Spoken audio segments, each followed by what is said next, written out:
Welcome to Holistic Health and Healing, a show offering solutions for the body, being, and beyond.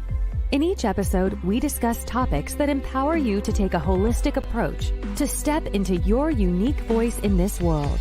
Now, here are your hosts, Dr. K and Hank Setala, the Sonic Shaman. Good morning, everyone. Today we're talking about happiness and the key to happiness. And a quick reminder, because if we ever don't see your comments, it's not that we're ignoring you. Sometimes they don't roll through to the studio. So we love to be interactive, but please try to comment on the YouTube channel if possible, because especially Facebook, sometimes it's hit or miss. Because I had a whole stream yesterday where there was like 20 comments and I didn't respond to any of them because I didn't see them. So just wanted to throw that out first. But welcome. And like I said, today's all about happiness, and where shall we start our amazing conversation? I have probably the biggest line for this. It might just sum up the whole thing.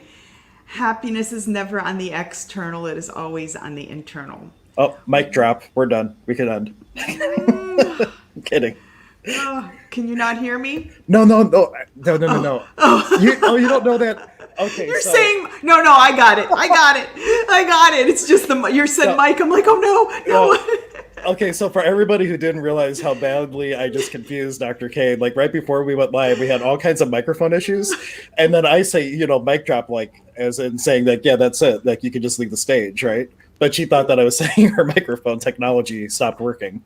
And I created all kinds of chaos in her mind, and it was not my intention. I apologize. Hank gives me imposter syndrome. Anyway, we come in this world and we are so programmed. We forget that we are part of the divine, and that's what I drill into people's heads over and over and over.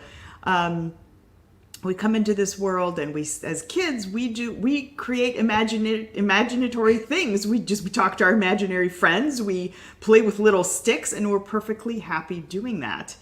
But then we get older and we have to have a toy, and we see this on TV and this and that. And then we want a car, and then then we want more stuff. We want a relationship. We're taught that we need another person in our life to be happy. We are taught that we need, a big house to be happy. And it's tricky. It is really tricky, because at the same time, I do think we have been put on the planet to enjoy life. So it's okay to desire things and have that car and enjoy, because it does fill you up. But I think the second line following to that is have a mind that's open to everything and attached to nothing. Because the problem becomes is when we start getting so attached to, if we don't have this or this person, then we are not happy and we can't be happy. And that requires getting in touch back with our true selves. And it took me a while, but when you land there and you realize the internal peace and the internal happiness, and you gain that awareness, everything changes, everything. And then you catch yourself when you're like, oh, I'm having a freaking little pity party because I didn't get what I wanted. So we are always looking to the external to fulfill the internal. And yes, mic drop, I'm done. That's the show. That's the show, everybody. But that's the biggest line we will talk about. And where can we help all of you to start gaining that awareness? And it's a process. I hope, and it can happen very quickly. Like we may say something and boom, oh yeah, guys, I see what you mean. And it may not. I mean, like I need to sit and think of this through. And the more you process, I'm a processor. So sometimes I need to mull over something, hear it 100 times before it gets drilled into my head to say, okay. But some people get it very quickly. So it's all up to your guys' journey as to where you are. But it's gaining awareness to, am I not happy if I don't get XYZ? Or what I see in relationships, we talked a lot about this. If you lose your significant other, your husband, your wife, your boyfriend, your girlfriend, and then you're no longer happy and you feel like you can't go on. You can, because it has nothing to do with them. I told one of my clients the other day we enter this world alone into this body, and we will leave alone. So everything we gather from the divine. We are divine beings, and we come into this body, and then we are moving around, and then we leave. And so we're here to enjoy, but not be attached. So I'll let Hank jump in. Well, I'm going to post a book here in a second. There's Neil Donald Walsh is one of my favorite authors, and I am going to bring back the CWG like book night that I used to do because it's been long overdue. I'm feeling the inspiration for it. But in his works, he would always say, "Beingness precedes doingness." We're taught wrong. You need to do the thing they call get a job in order to have the thing they call money, in order to be the thing they call successful. And it's really the opposite. Beingness comes first, and then you get opportunities to express that being through doing. But when you're always looking to something external, Neil would say that he uses this example for ice cream a lot. If you have your heart set on chocolate, and they end up being out of chocolate and it ruins your day, and you have the attitude, well, if I can't have chocolate, then I don't want anything. And I don't, you see that in kids a lot. They have their little temper tantrum. And he would say, well, that's an addiction. Anything that takes away from your state of being that's external to you is an addiction, because the state of being always comes from within. And he has the distinction of having preferences instead of these addictions, where I would prefer to have chocolate, but if they don't, no problem, I'll have vanilla, and to start shifting from that. And my wife would always ask me when I was going to my 2-year, it wasn't apprenticeship, I can't think of it now, the program at Lilydale for mediumship and for being a metaphysician. I had to go every single month for a weekend or sometimes a week at a time for the training. And she would always ask, are you going to miss me? And I would say, absolutely not. But I do have a preference for your presence. But that's really the space that you're working towards, is that your state of being is your state of being, happy, joyous, free, and the external environment is just that. And you can label it however you want, and it doesn't have to take away from your peace. Right. So when we are so attached to having something, and when something controls you, it's not going to make you happy. When money controls you, when this is the only thing that's running around in your head all day long, I want this, I want this, I want this. I don't have it, I don't have it, I don't have it.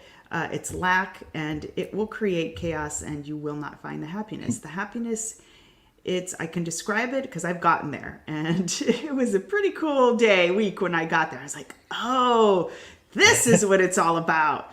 When you are able to reach that state of being so peaceful inside, and you can see the beauty in the trees, and you can see the beauty in yourself, and you can see the beauty in grass. When you start to open your eyes and gain this awareness, everything changes. And it's kind of like when you can live with or without something, with or without someone, when you reach that state, and that's not to say we don't give a crap, about people or things, but when it's not being careless. It's when you find that love within yourself, that is the key, guys, to everything. And it is the key to happiness. It is the total key. And to be an allowance of other people and not getting drawn into a judgment. Like if somebody's having a hard time, and you almost like cement them in by embellishing what's going on, or by validating what's going on in the world. Like, oh, everything sucks. Oh yeah, that's terrible that happened to you. Instead of, wow, that's a very interesting experience, holding space for it. What can we do to make a change for you? Mm-hmm. But when we're that's why when you have clients, sometimes if they're telling their story, depending on the space they're coming from, it could be just embellishing what's going on instead of looking for a different possibility with it. It is always about pivoting out of that situation. So if something isn't working out, it isn't bringing joy to your life, then okay, let's not keep rolling in that circle, because it's all these things that roll around in our heads that keep us from moving forward. And I see it day in and day out, and I have it too. We all have stuff, guys. I mean, we're in this human body that has its own ego and program, and it likes to do its thing. But the key is always to pivot out. It's like, okay, what can I do differently? What can I see outside of this box of the situation that I have before me that isn't supposedly bringing me happiness? What can we do? What can we look at outside of it? Because it's there. The happiness is always there with you. You never lose it. Because it's a choice, right? It's a choice. It's a choice. It is a choice. And Mark, I'm going to pick on you, buddy, because you made this comment. He says, any flavor ice cream makes me super happy. So like what I would say to that, though, is like taking, like, what would it take for you to experience that super happiness without the thing they call ice cream? or without anything else that shows up in your world? What energy, space, and consciousness could your body, being, and beyond be to choose happiness with every fiber of your existence, both known and unknown, with total ease, without anything external contributing to it? That's a long clearing. I'm glad you can go back and listen to it again. Mm-hmm. And everything that doesn't allow that, destroy and uncreate that in your world. Right and wrong, good and bad, pot and pock, all nine shorts, boys and beyonds. And for people who don't know what I just did, that's just a clearing to identify an energy and then to take away anything that stops Mark from being able to step into that. So Mark, your homework is to go back and watch that part of the stream 10 times and memorize that, and then be able to use it 10 times without having to watch the stream. And we're going to quiz you on it. You're going to have to and we're going to quiz you on that. But really, that was like a download. So take that and run with it. That is a great tool to start shifting from that. Yeah, no chocolate can replace ice cream, Mark. No, for those of you who haven't watched our show, Mark is our resident comedian. He usually saves his jokes and wisecracks towards the end, but he's in good form today because this is really a great point. Like, what if you only can be happy when certain things happen? So what have you made so vital, valuable, and real about those things having such an impact on your being that you can't see any other way to choose it? And everything that is, destroy and uncreate it. And this is a way to start doing like a self-processing to kind of move from one place into another. So Mark, I love you, by the way. I'm not trying to pick on you too much. You are a huge contribution to the show, even though I always pick on you when you make your jokes. Yeah. Mark, I have to tell you, Mark, there's certain ice creams I will not eat no matter what, like birthday cake or what was one that I saw that was the most ridiculous? Superman. I'm like, the heck is that? That's not going to make me happy. Maybe I'll eat it and be Superman. And really, what would it take to look at when you are having things show up in your world, instead of them making you happy, having them be opportunities to express your happiness? Like, what if the universe delivers to you opportunities to express the beingness that you're choosing into the world? So if you're choosing to be miserable, what is showing up in your reality? Opportunities to express your misery. And what would it take for you to shift and just choose happiness so that the universe can start delivering to you opportunities to express your happiness? It all starts, we're going to be harping on it. It starts with the choice within. The people that are able, and there's very few people, we all have the choice, we'll put it this way. It's not like you can't. I want to state it that way, but there's very few people that I know that have been in the worst situations possible, but yet can still emanate laughter and crack a joke and be happy and express the gratitude for their life, even though everything around them is falling apart. When you can get to that state, you got it. You got the concept. And for those of you who watch, Joy from the boot camp that we did, like, she has been going through time and time again, getting bitten by a black widow spider, hit by a drunk driver, doctors telling her that she was going to be brain dead or dead in a year, and her saying, no, I'm going to come back and dance on your grave, became a championship ballroom dancer. Like, she would look at the face of things that would show up in your life and make you want to turn and run the other way, and just looked at it as, this is clearly getting bit by the black widow spider. Clearly an initiation from the shamanic world, and she calls her Black Widow mother. Like, she just has all these amazing stories of something happening and her choosing to make it a possibility, to allow it to be a possibility for herself, instead of being something that was going to end her life or stop her from being. She's a huge inspiration with her stories. Yeah. And you need to listen to people like that. Listen to all these people that do have it. I do think that certain people are maybe a little more predisposed to it. So some of us may have to work a little bit harder. I won't, it's the best way, because there's just certain people I'm like, how the heck do they do it? Because for me, it took a really long time. I had another friend that he got some sort of a mouth cancer, and the doctors told him, with the type of cancer that you have, it is so rare, you only have 2% chance of surviving this. And his wife just lost it. And he goes, why are you crying? Did you hear what he said? She's like, yeah, you're only going to have a 2% chance. She goes, I have a 2% chance of living. That's amazing. He went after it. He found some herbalist that she was a physician, an older gal that just knew herbs too. She's like, take this for 6 months. And sure enough, he cleared it all, because the mindset was there that he found that little 2% to go, I'm going to take this and I'm going to run with it. And I'm going to do this. And he found the joy in it. And this is an example, but not everybody is able to do that. And I think we had this long discussion last time about with Benson about childhood things, and some of that is imprinted as a child. And I do think that has a lot to do with it, how you're brought up. Is life horrific? Did you live with parents like mine that were European and life, well, my mom was good, my dad not so much, grew up in the Depression and everything sucked.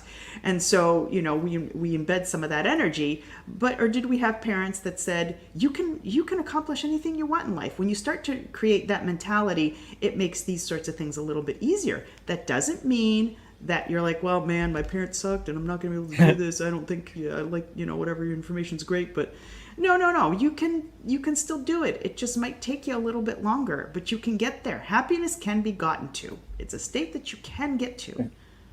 Now, the thing I'm going to say next, this is a kind of an esoteric thing, and don't think about it too much in duality because it might make it more confusing. But it's not until you can take accountability and responsibility for everything that you can begin to change anything.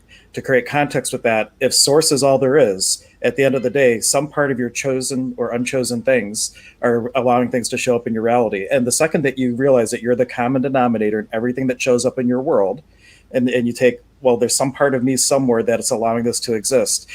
The moment that you do that, you can then start to choose something different. And it gives you the ability to change everything. And really the essence of going from being the victim to being the victor. Because if you're a victim to anything, you just gave away your power as a co-creator and gave away your power as a divine infinite being. What would it take for you to reclaim everything and then to start to create differently? Yeah, don't give away your power. That's a very good point. We give our power away all the time. We just give it to whatever situation, and then we're done. Don't give your power away. If you act like a victim, you will be treated like one. So I think the third point on this is whatever vibration you have on the inside, that's whatever you align with, or whatever, how should I phrase this? Whatever vibration you have on the inside, you will attract more of that. The universe doesn't look at you and say, and God doesn't look at you and say, oh, I'm going to punish Sarah because she's terrible. No, it's what does Sarah have going on the inside? If she's fearful, well, we're going to give you more fear. And it's not that you're bad or good or ugly or it's not none of that. It's whatever you have created in here, in your field, that's what you're going to create more of. And if you can almost force yourself, it's like that saying that goes, fake it till you make it. If you try, I don't want to use the word try because you do it or you don't, make a little bit of an effort to say, okay, I'm going to be happy. I'm going to try to find something happy. Think of things that may have made you happy in the past. So what did you do as a kid that really made you happy? Think back to that time, align with that energy, and you will start to attract more of it. That's one simple tool. Hank, I'm sure, has plenty more. Well, and I would just shift the word, what made you happy, to when did I experience the beingness of being happy? Because like the external events were irrelevant. Like if you can think of that, step into the space where you were experiencing that, you're anchoring that, it's going to help you step into and choose that again, regardless of the external circumstance. And if you need like for me, it was always these little tricks saying self-pity and gratitude cannot coexist, and reframing things into a state of positivity, even though at the time when I was doing it, I thought it was total BS and didn't work, but it did end up working. So like stay the course and continue to consistently choose things that are going to change the direction of your life is like super, super, super key. And reading good books like Happier Than God, which I'm going to post. I forgot I was going to post and I remember now. And like the original trilogy series, Dr. K probably has some really good recommendations too. I actually just completed, we talked about this book a long time ago, but I kind of, I get busy. And so I start books and I don't finish them. But since I have plenty of time on the treadmill now, I got nothing to do. I stick it on audio and I listen to books. But Anita Moorjani's book, Dying to Be Me, it starts about, you got to listen to the whole thing, but chapter 15 through 18 is just, it sums everything up, everything. It was eye-opening for me. Yeah, and just with the title like that, I could see where that book esoterically could go in a couple different directions. Because like Access will have, like if someone has a chronic illness or something that's terminal, the question that we would ask is, what are you dying to get out of? Are you dying to get out of a relationship? Are you dying to get out of a situation where it's so painful, but you're not willing to choose something different? So instead, you're just choosing to passively go. And like asking questions like that, like where are you so refusing to be your unique divinity in the world, that you're choosing something that might cause yourself to exit, and how would you turn around and shift that? Does the book go into stuff like that, or am I totally? Yeah. So she has an NDE, so a near-death experience. So she gets to the other side, and she's bringing back all the information of what it is on the other side, and that there is nothing but just a beingness. You don't have to be, do, say anything, and just being. And she talks a lot about selfishness and self-love, and how we think we carry all these guilt that we need to do something, we need to be a certain way. So she goes on her whole journey of her life, and she's from India, so she thanks every the star of the show always has to show up. But she talks about how her parents wanted her to get married and have kids, and it was such a pressure. But she inside was not that kind of being. She wanted to do her thing. And in India, women are supposed to get arranged marriages, and, you don't work, and you have to be available for your husband, and you have to be a certain way. And she was not like that from the get-go. And she ended up getting cancer because she took all these things on. And she's like, when I got to the other side, you realize that it's just beingness. You're so surrounded by understanding that there is no time, and we lose our connection to source. And when you realize that you are always connected to source, whatever your religion is, well, that's a whole other conversation, but but whatever you connect to your faith, and hold that space and nothing else, and you don't have to be any different. And the self-love, really just loving yourself. And we did a little, I think, segment on that, but yeah. The self-love is key. One more thing to post a link to. But what was the name of, since we talked about this book now, what's the name of that book one more time? I'll grab a link for it. Dying to Be Me. Dying to Be Me. By Anita Morjani. It's MOJ. Oh, I found it. Yeah. But it's a Hay House book. It is a Hay House book. It's great. I mean, and if you don't, I encourage you to read the whole thing or put it on audio. But if you really don't want to, start around chapter 15 guys, if you really... It's right now it's $2 on Kindle. I'm about to post a link, but truly, for $2, pick up the book and read it. It's an amazing investment in my opinion. But I will post a link to that, and it is also on Audible, which is how I consume most of my content. I love just being able to sit down and listen to something while I'm working, and it just goes into your other than conscious, even if you're not fully being aware of what's being said. It's like dropping these little seeds into your beingness, and things start to change subconsciously, and before you know it, you're getting much more momentum with things that you're looking to change in your life. If you start putting these good ingredients into slow cooking you, is kind of a good way to look at it. Yeah, this is thank you. That's a great analogy. This whole process is like a slow cooker. For some people, you cook really fast and you figure it out. Something zings in your head and you're like, oh. For others, you may need to hear it multiple amounts of times. But what I will encourage all of you, I'm sure there's some of you out there that love to just read a book and underline, and I do that too, but I find I forget a lot when I do that.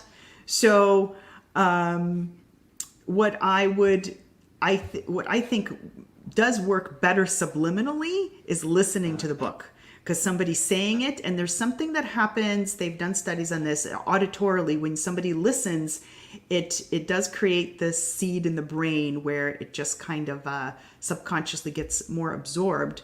I think a little bit better than reading. But if you love to read and that's your gig, then read. But I have found recently, as I'm listening to the audiobooks, that yes, Hank's absolutely correct. It just kind of drops this seed in the back of your head, and then you start thinking about it because somebody's saying it to you versus you reading it and maybe having to read it again because it didn't make sense. But yeah, around that chapter, she really gets down to the nugget of it all. And that's just, we forget that we are always connected to source, and we never lose that connection. So that happiness is always there and the peace is always there, but we lose it and we get into this world and it's like, this isn't working and this isn't working. And we have so much noise in our heads that we forget to know that we are connected to source. And that's probably the other thing that was on the parking lot item, is stillness. So many people we'll talk about that another time. People have a very difficult time with being quiet. It's uncomfortable. Yeah. And that's something, maybe we'll create a class around that, because especially the Western mind, and we're taught to suppress so many things as a kid. Oh, don't be upset. Don't do this. We're taught to keep it underneath. And when you do start a meditative practice, some people find it more they feel more anxious when they start than what you would think. It's like counterintuitive. But what starts to happen is all that stuff that's been suppressed starts to come up. And then like you have these things coming up that have been suppressed because you're in a safe space to experience them. And if it's so uncomfortable that people stop. And there's ways to start fast tracking through all that. A stream for a different time. And also that is a class we can make. Anne-Marie and Mark both had a contributions here.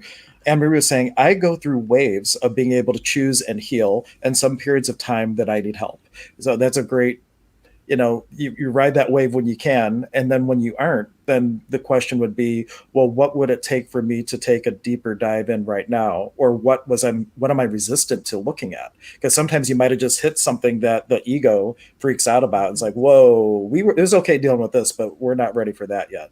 And what would it take to start taking a look at that anyway? So that's one thing. And then for Mark, he was saying, serious question, why does food, and this not just for food, that people can relate this to other things, like why do video games, why do watching Netflix, like a lot of these things could make you seem to feel happy, but why does food and drink, or insert the blank, whatever your thing is, seem to bring us happiness?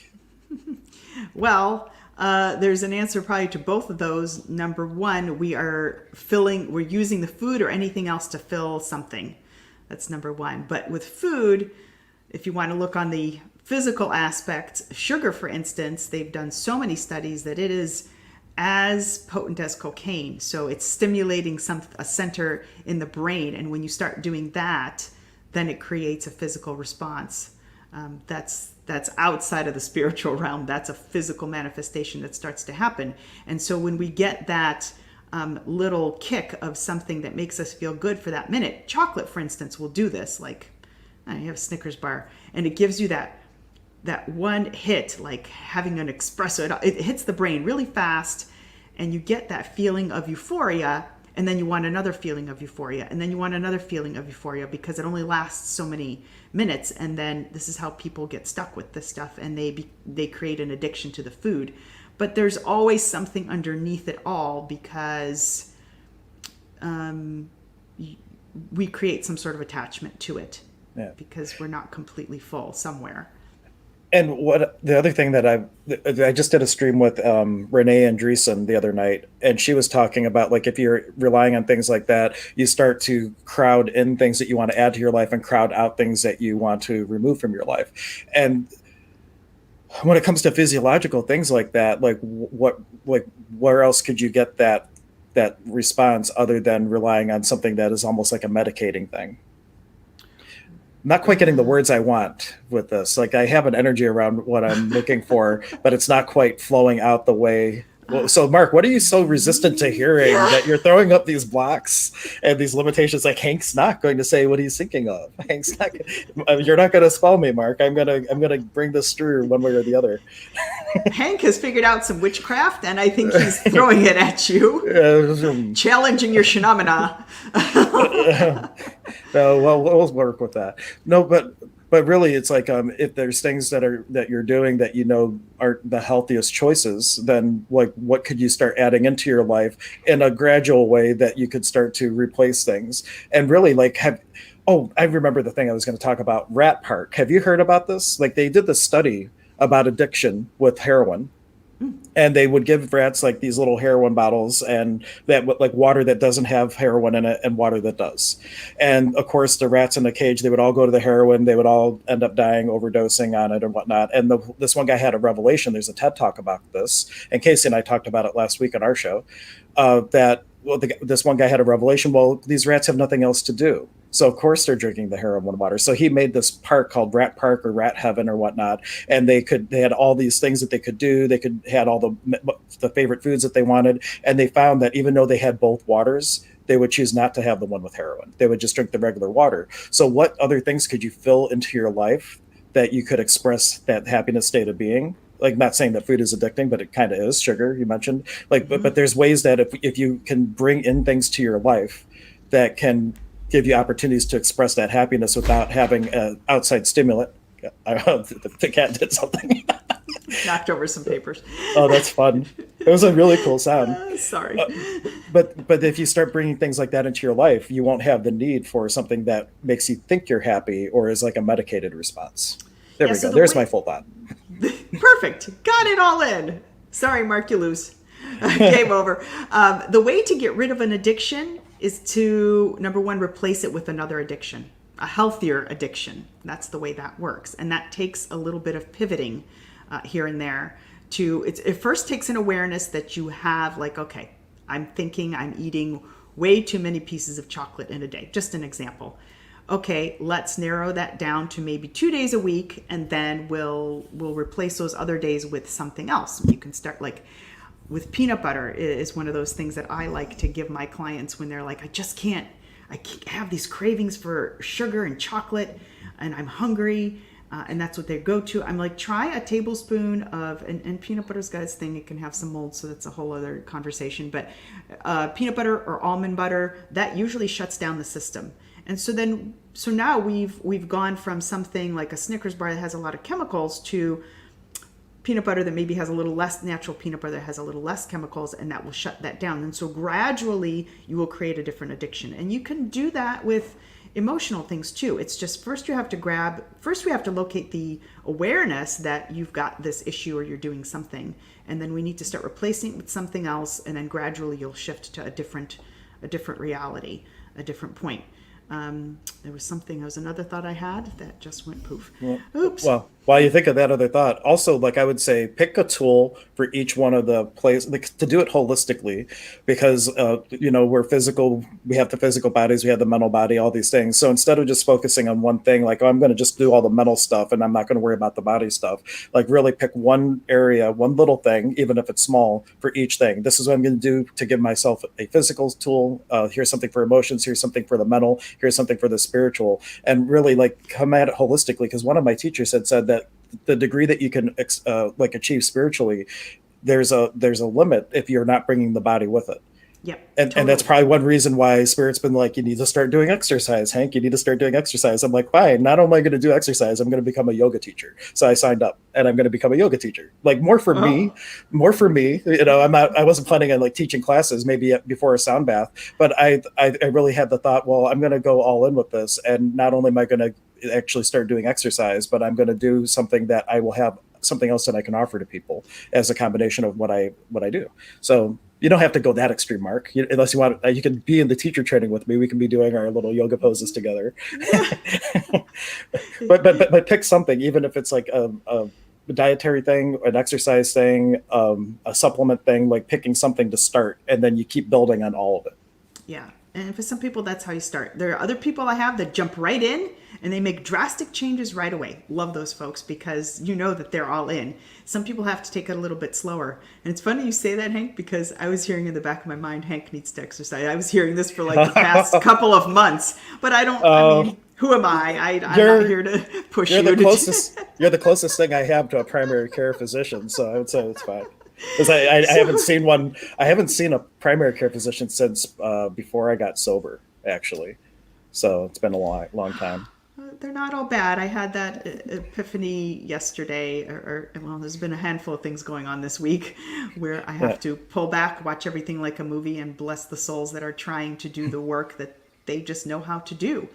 It can be a little frustrating sometimes. I do have a nurse practitioner, though, that I see through my wife's work. So it's not like when I have something come up, I go, and I have my biometrics and all that. So I just want to point out, I'm not like taking a blind eye to it, but I also don't have the normal person on speed dial. If something comes up, it's always like the person at my wife's wellness center where she works and all that. But she's really good. Yeah, I mean, and that's perfect. Just so you have a little bit of an eye, because I, as a physician, don't do all the EKGs and all. I don't order any of those things, guys. I am the person that comes in when they've done all those things and they can't find anything wrong. Because there's always some underlying factor that was not looked at. That's when I take the hour to hour and a half of time, multiple appointments to dig and find out where something was maybe not caught that's on a subclinical level. So that's a little side note. I like that word, subclinical level. Oh, we can talk about blood work and subclinical. This is going off on a tangent, but had a situation the other day where somebody was told their blood work was perfectly fine, and I looked at it, I'm like, this says high, this says low.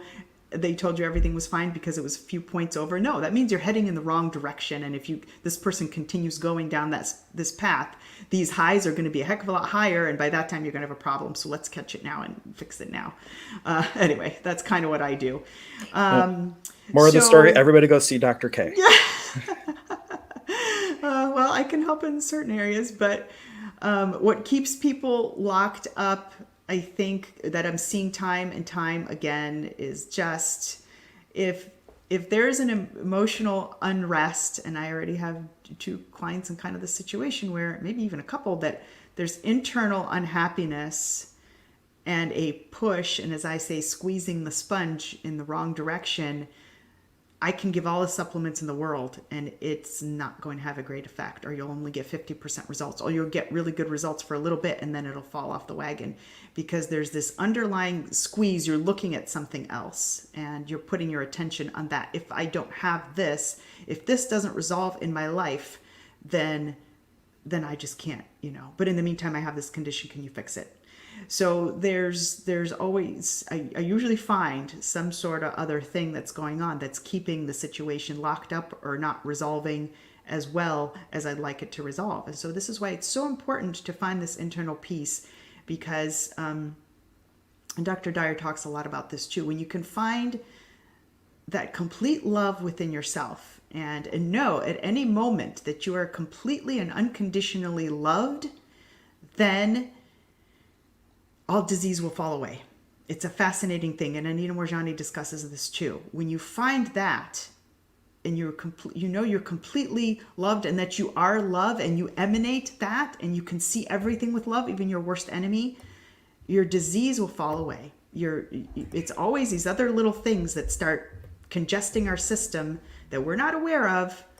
And this is where I will say this is where one of my gifts are. I can see where the congestion is, but the challenge becomes to get the individual, to get my client over that hump and see it so they can see it and so they can resolve it. And sometimes that happens really fast. And sometimes it's a very slow process. So. Yeah. We did have a user saying, how do we find her? If this is the first time you're watching the show, this is actually Dr. K. And I just realized, do I not have the name things on? No, I don't. Mm-hmm. See, so I that's my fault. I should have had that on. Show display names. Now you magically know who we are. Nope. But she does, because good luck pronouncing her last name. So we just call her Dr. K. K. Yep. And and we started doing these streams. Actually, today is my 1 year anniversary of starting live streams. I just realized that. And so our 1 year is coming up soon. Because Casey and I started Stir Crazy Shamans a year ago today. Yeah, around COVID time. It's been a year. It's been a year of COVID. Goodness. How crazy is that? That's amazing. But Dr. K has, if you go to emergenceofbeing.com, that's a website of all who I call contributors. There's myself, Casey, we have Dr. K, and we have a couple other people coming on in a couple months. It's all people who are really committed to helping people shift, change their life, help to express their unique voice in this world, and not just about, you have a symptom, let's just make the pain go away or anything like that. It's really taking a deep dive in to help people step into their potency. And But you can find all of us at emergenceofbeing.com under contributors. You'll find Dr. K's information. And then there's even under the quantum biofeedback, which is my favorite thing Dr. K does. There's a video of her hooking me up to the machine and reading and how amazingly accurate it is and how it can take a deep dive into things that, you don't get from an EKG and all that. Yeah. And if you don't know what your emotions are, if you're like, I don't know where I'm stuck, I have no idea what you're talking about, the machine will pick it up. It will show me the anger. It will show me the sadness. And then I start asking questions. And we start with somebody comes in with fibromyalgia, whatever it is. But then I'm like, okay, where's the sadness? Because it will all pop up on my screen, what this person needs to work on. But the challenge always becomes, how resistant is one? Are you willing to work through that? Are you willing to take the time? Because once you go through that process, things will start releasing. And then we give you some supplements and help everything move through. I'm actually not really taking on larger cases anymore because they're becoming really challenging. But I can give you feedback on where things are stuck. Anyway, that's a side note. On another side note, I'm opening up this weekend, and this is a free thing that I'm doing as just something I was choosing to create for people. It's self-help workshop called As I Forgive Me, and it's going to be on transcendentminds.org. It's an affiliate of Emergence of Being, and you're going to see it as a pre-order first, and then it's going to be like a process of going through and doing all this inner work, and it's intended to be like for people who want to get started with something, like start with that, and then if you need additional facilitation and things, then we can recommend things from there. But that's going to be launching as a pre-order this weekend for anybody who wants to go check it out. Transcendentminds.org, you can find it there. And there's a comment. Is she in the Cleveland area? She is. Well, Dr. K, you can tell where you are. I am right next door to Hank. I am in North Olmsted. Very easy access from 90 and 480. We're both very easily accessible from 90 and 480. Yeah. So we're in the same plaza called Pheasant Run Plaza, hopefully soon in the same building. And we just need to talk to Ronnie. We got to get that done and get it all squared away, because then we'll actually be in the same place. And I got that. Oh, see, now it's tangents. I got that machine that I sent you, that like vibrating plate thing. Oh, because one of my I forget what it's called, but it's like this machine that you can program different hertz frequencies in, and then you stand on it and it shakes you and it shoots those vibrations up through the body. And sounds terrible. Shakes you. But it's I know what you're talking. It's the word's not coming to my mind right now. I don't know, but it's great. Great. But for the reason I got it, I had a client who was talking about it. I'm like, oh, that's funny. Like somebody just offered to sell me one used for X amount of dollars. She's like, oh, well, I'll buy it for you. And I'm like, okay. And so she's like, happy birthday. And she bought me that for my birthday. And now it's at the center and we have that machine. So kind of a cool little story of manifestation. And then because she wants to use it, that's why she wanted me to get it. Oh, that's great. Yeah, it's great for the lymph, and it will come to me. For some reason, it's just disappearing. I could go look it up. I forget what it's called, but it's a lot of fun, to be honest. It's equivalent to a trampoline, kind of, sort of. The mechanism is similar to a trampoline, to just shake your body to get the lymph to release. There's supplements we can do for lymph. But it's more in the neighborhood of being like a Vitamix of that. Like yeah. I can't think of the word. It'll come to me. But you guys get the visual. Thinking. You get the visual. We'll get someone on it and post a video like, this is what you can have do at the center now, and just shake you up a little bit. Yeah, I'm gonna come over and do that. But yeah, are there any, I guess, questions? Maybe this is a good place. We have 15 minutes, but if there are any questions. There's not one key. We titled this The Key to Happiness because the line really sums it up. The key to happiness is finding internal happiness and internal peace, and internal joy. Rebounder. Thank you. Jeanette just posted it. Thank you. I knew it would come. Somebody would say it. Rebounder. Yeah, cool. I have no idea what it's called. I just know I was like, I'm getting it. But the key to happiness is internal. It is never external. And so many of us search for it externally. We are in a constant search for filling an inner void. Look at where your inner void is. Take some time. And this is the second piece to it. Doing this, find some peaceful, quiet time where you are undisturbed. And if there's disturbances at home, then go to a park and just sit. And this may require for you to look at things that you don't want to look at, things that are uncomfortable. And I get it. And if that means you're sitting under a tree somewhere where nobody sees you and you're bawling your eyes out, let it happen and write it down. Okay, this is what I don't want to look at. And I really hate whatever words you need to use for that moment to identify. I really hate this about me. Whatever it is that comes up, looking at it is the key to starting the process. Okay, now I know what I need to work at. And when we can start working at that and resolving that, then I guarantee you're going to start finding this internal happiness. It took me quite a while because I was somebody that I didn't look too much to the external, but I was in this relationship where it's like I did everything. I mean, like, you want a chocolate cake? I'd go like drive 30 minutes to go buy some silly chocolate cake that he wanted for a party. Wasn't your hair low? I dye my hair blonde. I do all these things to paint my nails. And then finally, there was just an occurrence that happened. I'm like, wait a minute. This is not about him. This is about me. And when I started to do the internal work and I turned everything inward and I started doing meditation and I started looking at these things and I started doing aura clearings, everything started shifting. And I got to some of the very highest teachings now that worked for me when other things didn't. And that's the energy mastery that I use and some of the other clearings that I use.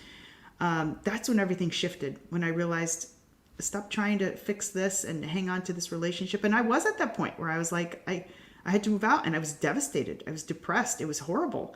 But when you learn, now I'm in this space where when you can be with or without something, that's when you have that neutral space that I'm so happy to have this, but I'm going to be okay if I don't have it, and there's no like charge within you, that's when you know you've reached a peace with anything. This is an example of just relationship, but anything. Yeah, and I'll post a link to it. Param, he's a professor at Baldwin Wallace. He was on the He's TED awesome. Talks, and he has. We got to have him on. Like he's just. Oh yeah. It's just hard. He's totally willing, or just to do a stream anytime. It's just like really pinning him down to make like the date and everything. But he does this workshop called "Why Life Sucks: The Global Voyage to It's Overcome the great. Misery of Everyday Living," and he's sharing his own story about when he was a kid. He was called stupid. And so, in order to prove that he wasn't stupid, he did the thing he called getting a PhD, becoming a professor, getting multiple PhDs. But he said, but it never changed it because he had already decided that he was stupid. And it didn't matter what he did to show that he wasn't, because he had aligned and agreed with the fact that he was stupid. It didn't matter what he did externally. He would always have that inadequacy. And the trick to it was going back to heal the I am stupid. This is And a perfect to shifting out of example. it, and then he would give the joke too. He's like, I think he has like 4 PhDs now, and he's like, and after all of this education and all of this awareness, now I finally understand that it means permanent head damage.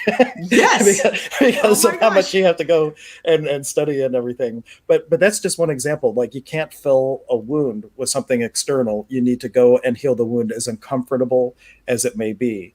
And if you do find yourself like looking for something external, ask, well, what is the real cause or real thing that I'm trying to fill?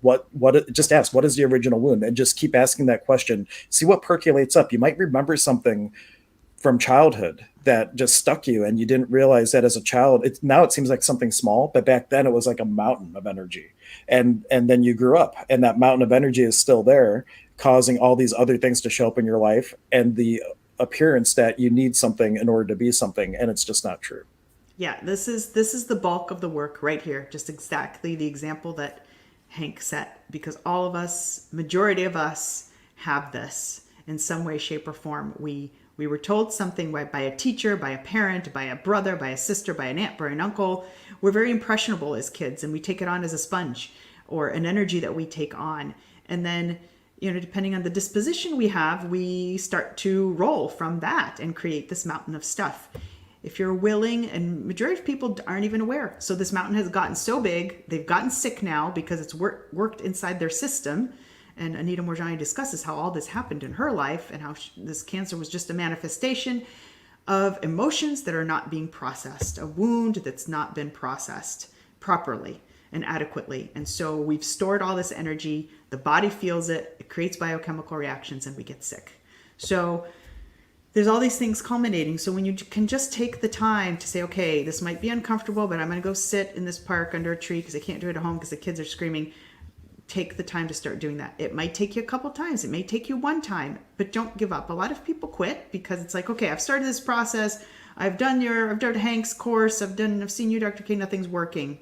You've stopped somewhere, and you've resisted somewhere, or you're stubborn somewhere. And don't quit. It may take a little bit of a stronger punch to move through, or what is it in the process that you don't want to look at? Right. Yeah. The ability to be rigorously honest with oneself is paramount. The level of Absolutely. transparency, and that's why, if for people who don't know, I'm in recovery. I just had my anniversary, I think March 8th or 9th. I always forget which day now.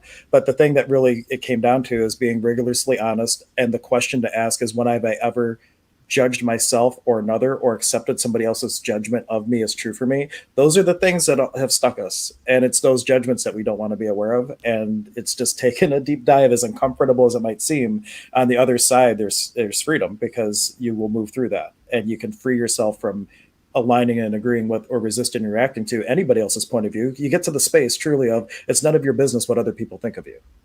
And you don't take on that judgment that kind of locks us into pain and duality and all that fun stuff. And Mark, I will check to see if there is a limit on the thing. And I don't know if your other question's even for real or not. So if you really have said pet, like, I don't know. I think you're baiting me on that, Mark. I don't know. Jennifer is just saying, so true. Absolutely. And not about Mark, about the other things that we were saying. And I posted a link in the comments. It didn't go through all the places. As a reminder, if you really don't know where to start, well, one, go back and watch our other videos. Go to emergenceofbeing.com. All the contributors there make content. Casey, myself, Dr. K, we have guests on, like Benson Fox last week was amazing. He had some really good nuggets of how to take things that you don't look at as positives and turn them into positives. So always there's a ton of content, for one. And two, we all offer things like clinics. Like Dr. K and I have on the first and third Monday of every month, we do energy clinics. We do them in person. We also do them remotely via Zoom. It's a hybrid event, so you can check it out. And Dr. K always says we don't actually have you on the beds out in public. We in that little room in the back with the door closed, that's where we see people. So you do have privacy and all that. So if you really don't know where to start, consider something like that, and we can give you a taste of what we can do for you. And then there's deeper dives available. And if not with us, find someone that you resonate with, that you feel that has the medicine for you. And the way to really choose it is, if I work with Dr. K 5 years from now, how do I feel, heavy or light? If I don't work with her, how do I feel, heavy or light? This is the way you start to refine your inner compass of knowing, to know if something is going to be a contribution for you or not.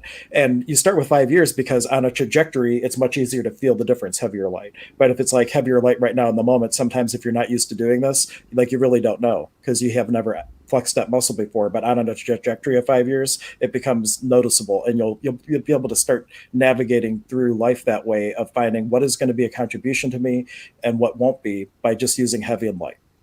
Yeah, perfect. And that's the other comment I had too. Find somebody that you resonate with. We have guests, there's lots of content that Hank puts on.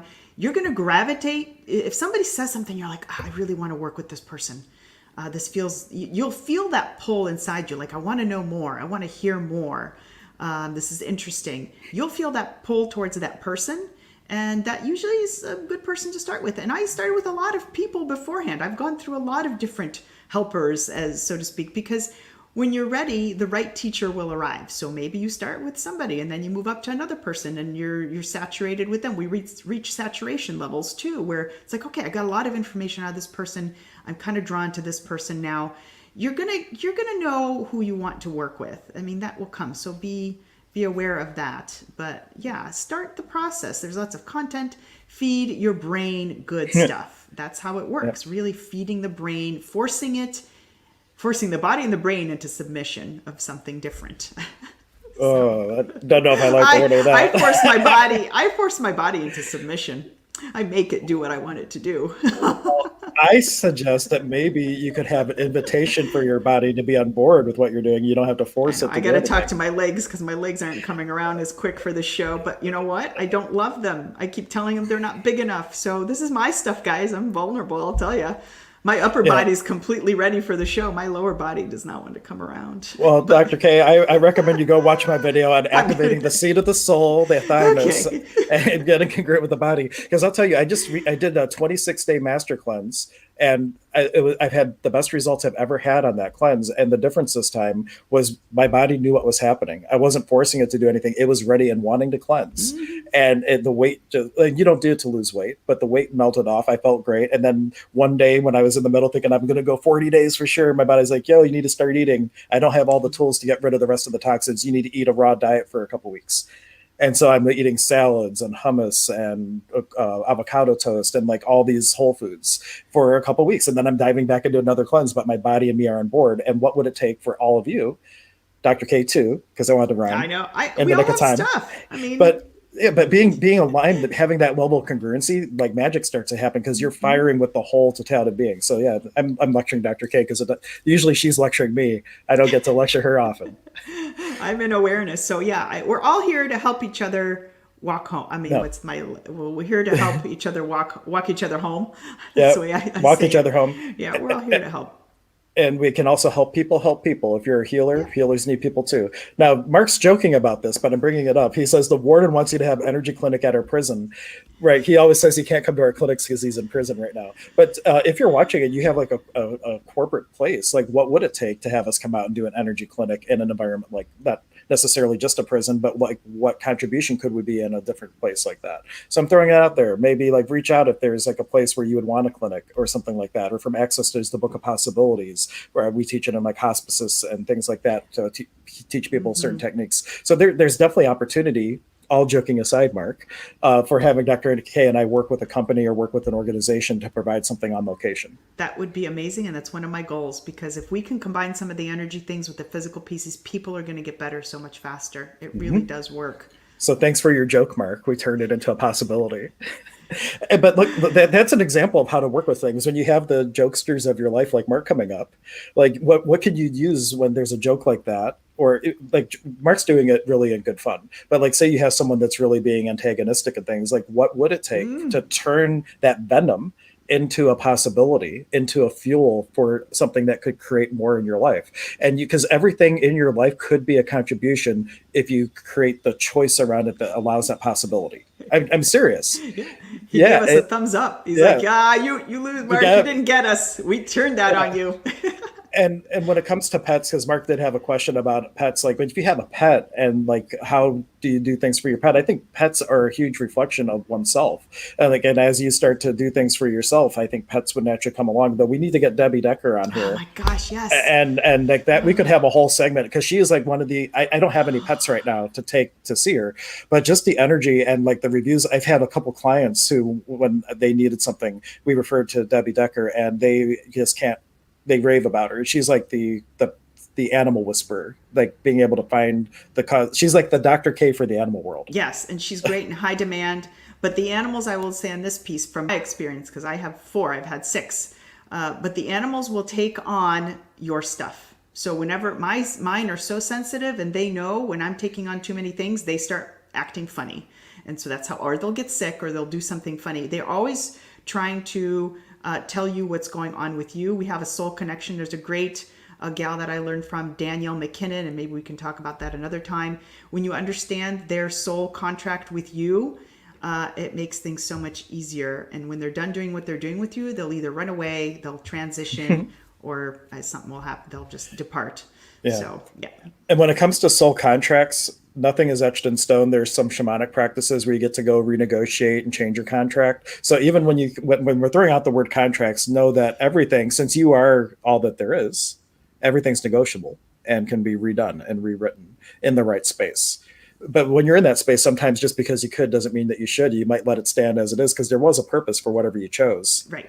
So like I'm saying all that though just to keep out of the space of, oh my gosh, if there is a contract like being locked into something and not being able to change, there's always change possible from the right point of awareness. And especially when you gain the awareness, because the pets are there in this lifetime, in this space right now, whatever this moment is, to show you something. That she has this book called Soul Contracts with Your Animal. So they're there just to show you something. And if you can get that, then you shapeshift everything and things change. So I think, we got about a minute. If somebody's got comments or questions, or hope this was helpful. I know it was some random pieces, but... And truly let us know, like, what other topics do you like to hear? If you're watching this on the replay, make a comment and tag us so we can make sure we put it in a future thing. If you don't tag us, we might miss it, because we're streaming to 10 places right now. So like we can't keep track of it all if we're not being tagged. So we're never trying to ignore anyone, but please tag us. Let's see. Oh, and Mark says, another especially awesome show that will make me happy. Oh, you little goober. Make me happy for the next 3 days and 3.5 days. Thank you both. Well, that means if you watch it 10 times, it will be good for the month, Mark. Yeah. but truly, thank you, everyone. Please let us know what other things you'd like to hear. Your contributions can take us directions that we would never even think to go. Like, just look at today, just from these little comments, like the different doors that opened up. That's where the real possibilities happen, is when you're offering your energetic contribution in the way of a question or a comment, can just blow the door open on possibility, because you're putting something, you're investing in it. And if nothing else, please share the video with people that you know that can benefit from it. And we'll have the podcast version of this out next Tuesday. If you want to take us on the go through iHeartRadio or iTunes, you can download us from there as well. The podcast is called Holistic Health and Healing. Clever name. Or you can go to emergenceofbeing.com under the live streams, and you can find all the links there to find where the content's available. So cool. Awesome. My last piece on this really fast is, this is the part that doctors miss. This is why I transitioned to do more of this type of work in conjunction with medicine, because this needs to be addressed. Hands down. Mic down. I'm done. Mic drop. As we beginneth, so we endeth. The same joke. All right. Thank you, everyone. We will catch you next time. Bye. Thank you for joining us today for the show. Holistic Health and Healing is part of the Emergence of Being Contributor Network. Visit us at emergenceofbeing.com for all of our contributors' content and to learn about our services and upcoming events. Please take a moment to subscribe to the channel. You can contribute to the show by supporting our efforts and sharing our content with those you care about and those who need it most.